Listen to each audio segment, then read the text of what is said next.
welcome to Universe of J. My name is Jason Pagan.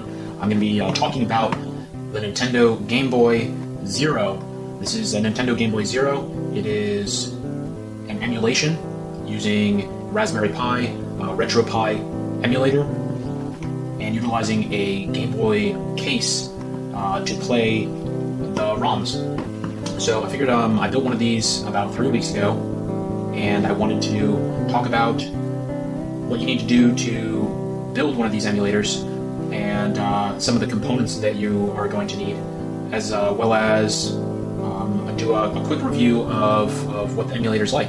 So first of all, I'll start by going over the components. What I did is I went on to Amazon and I bought an Atomic Market Game Boy case. Alright, you can buy the Atomic Market Game Boy Zero package. The package actually comes with this outer case. The outer case comes with the buttons. It comes with the PCB, which is the actual microchip that is behind the buttons. So when you press the button, it makes an electrical connection to send signals. Additionally, it comes with your switch cover on the top here. It also comes with the extra buttons. The X and Y buttons are not original to the Game Boy. It comes with the X and Y buttons. It comes with a template for you also to cut out these X and Y buttons. So after you purchase your Game Boy Zero case, you need to purchase a couple other components. You'll need to purchase a small power switch. This one actually is a 3-point power switch, but you can still use this one. Essentially, you need a power switch for on and off. You need an audio jack. When you buy these, you can buy these off Amazon. Usually they're going to come in a package that comes with about 10 or 15. It's not a bad choice to buy a package. It's going to be like 5 to 10 bucks. And you'll have these to use on other projects if you wish to. Otherwise, it's a pretty small price to pay. This one came in a color assortment. Here's an orange one. The one on here is actually a black one.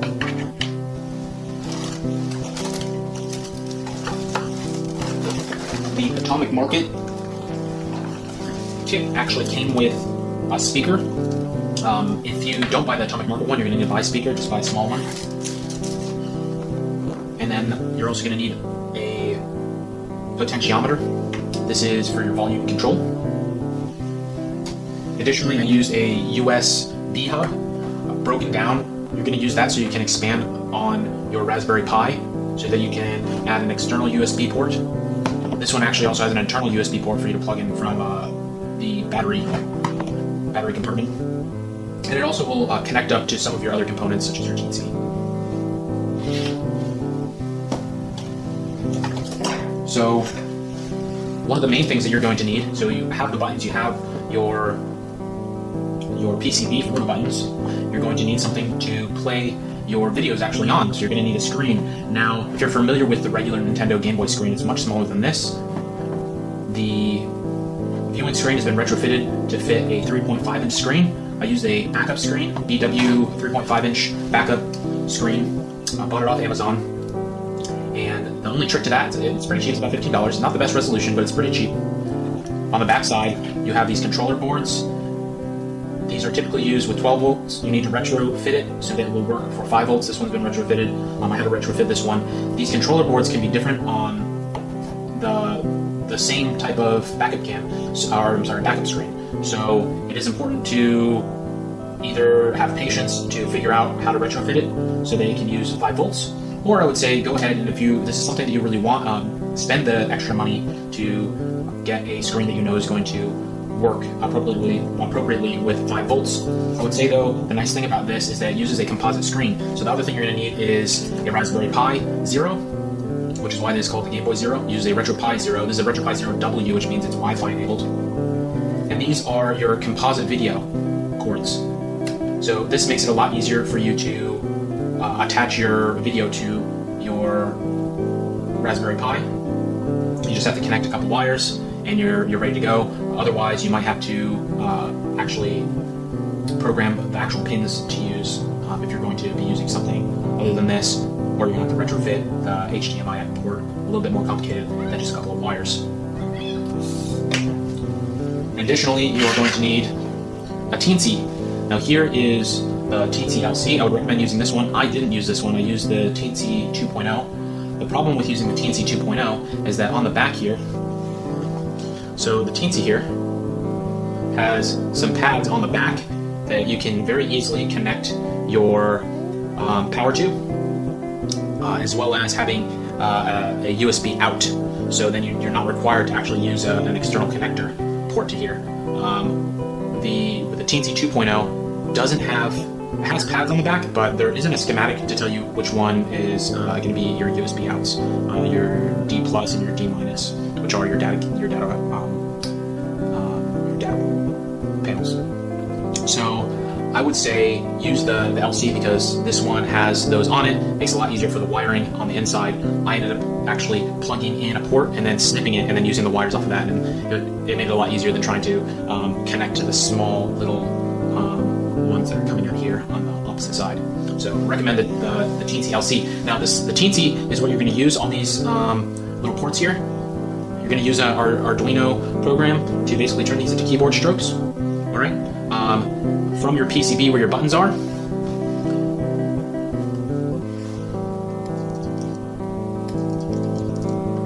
you actually have wires that are going to come up here and go to each one of those. Right? There's about I think there's 11 in total for all your buttons. You're also going to program in. You're going to get these back buttons as well. These are just tactile switches. All right. It comes through the screw holes, and those are your L and R buttons, which are optional. I mean, all these buttons are optional considering you're making it yourself. I haven't had a reason to use them yet. I mostly been playing games that don't involve that, but you can definitely use the tactile buttons. Some people actually make larger buttons on the back if it's something that they really want to use. But you're gonna wire up all of those to your Teensy. The Teensy is then going to go back into your Raspberry Pi via this USB import, which you have your data connectors right here. In addition to all those, you're going to need a power boost, and you're going to need a battery. This is a 2,000 milliamp hour battery with 3.7 volts. That's interesting. So I never really thought of doing all these for 5 volts. This is 3.7 volts, but it all works. I built all of this off of videos that I saw of Wermy. So if you are interested in building this yourself and you want a more step-by-step guide, I would suggest going to Wermy's page.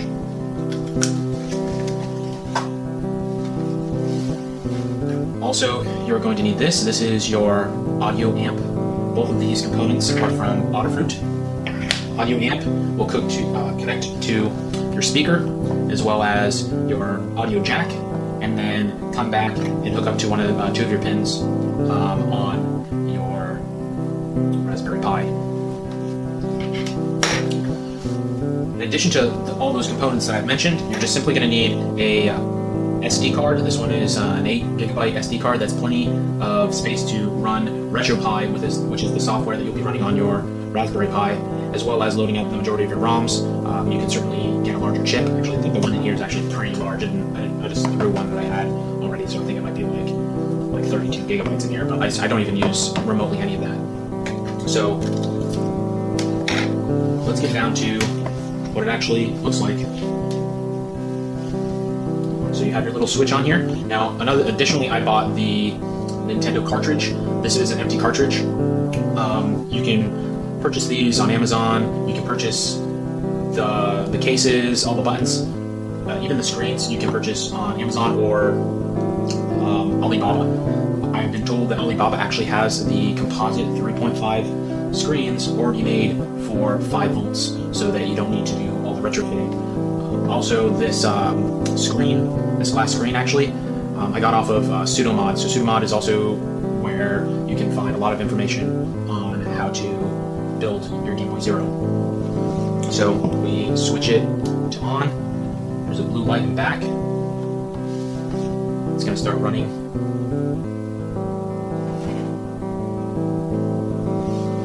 There's the RetroPie logo. Now the thing about running an emulator is that it takes some time to boot up RetroPie, boot up the emulation station. When you initially get RetroPie, it's not going to have any of those ROMs on it. That's why it's a good thing to have the Raspberry Pi Zero W, because you connect via the Wi-Fi, and then you can simply just move your ROMs, which are all of your games, from your desktop PC or laptop to your emulator.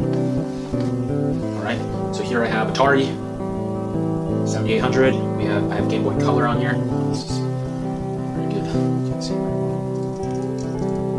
Alright, so Game Boy Color. I have Sega Genesis. Sega Genesis. I have Aladdin. The thing about the resolution makes it pretty hard to actually read a lot of these words. I set up one that makes it a little bit easier. I'm pretty sure that all of these are actually they're like cover screens, so you can actually choose between a lot of them. You can download new ones, so ones that maybe have higher, larger text and images, so that you can read it better with something with lower resolution. Now, this is still going to be better than using like a traditional Game Boy. So you click on that, and it's going to go into it. Now it's going to start booting it up. Now, the audio isn't great on this. I kind of skipped an instruction or two so that I could finish it easier, but I guess there's like some capacitors and stuff like that that will help filter the audio. So Wermy actually makes an audio filter on his YouTube video for when he builds his Game Boy Zero.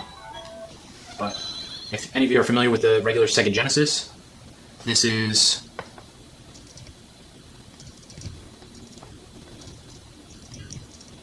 this is exactly how it used to be when I played on Sega Genesis as a kid.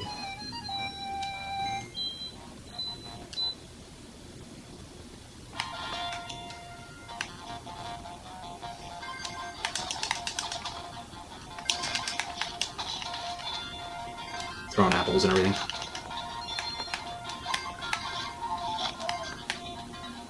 And then you can cancel out. It'll bring it back. Some people actually install a safe shutdown switch inside of their Game Boy Zero because the RetroPie is running like a regular computer. When you shut the shut-off switch, it's like unplugging your computer. You need to tell your computer to shut off rather than just throw a switch.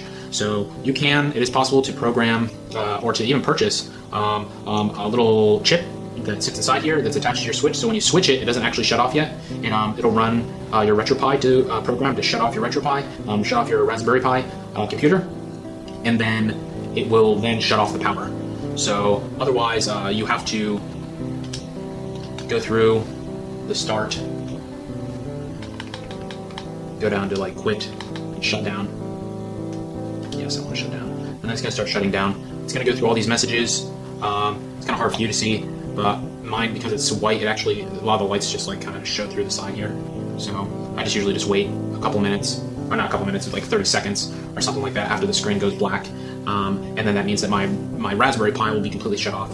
Because the thing is, you can actually end up damaging, or not really damage your SD card, but you can end up wiping your SD card. And if you're like me and you put your Raspberry Pi inside here and it's all covered in hot glue, then it can be quite a mess. So you don't really ever want to go back in there to get your SD card out. I'm pretty sure I didn't put any glue on mine just in case, but it's still glued in there. The whole Raspberry Pi itself is glued in there. So it'd be really hard to pull it out because it's kind of facing downward. But that is the Game Boy Zero. If any of you have any questions, please put some comments below. And after this, I think I'm going to start working on another one of Wermy's projects, which was the Minty Pi. I can kind of show you what I already have for it. So if you're not familiar with the Minty Pi, it uses these Altoid tins inside of it. I'm going to put a small screen and buttons. I could have purchased the PCB for the buttons on this one, so I'm going to be retrofitting my own buttons from another kit for something that's called the Pi Girl 2, or the Pi Girl. It's basically another emulation handheld. The buttons are very similar in size. It's just going to be difficult because I'm going to have to retrofit the Minty Pi with almost all the pieces I put in the Game Boy Zero. And as you can see, this is very large, and everyth's going to have to fit into this very small space. So it might not actually be possible for me to do so. I've already had to make some alterations to this to just fit this particular screen in because I couldn't get the screen that I wanted. So a lot of these projects, there's going to be a lot of you just making your own adjustments and doing the best you can with it. But that's kind of the fun of it, is like going on that adventure. So yeah, feel free to comment below, ask any questions. If I can answer them, I will. Also, come back and check out when I make this minty pie.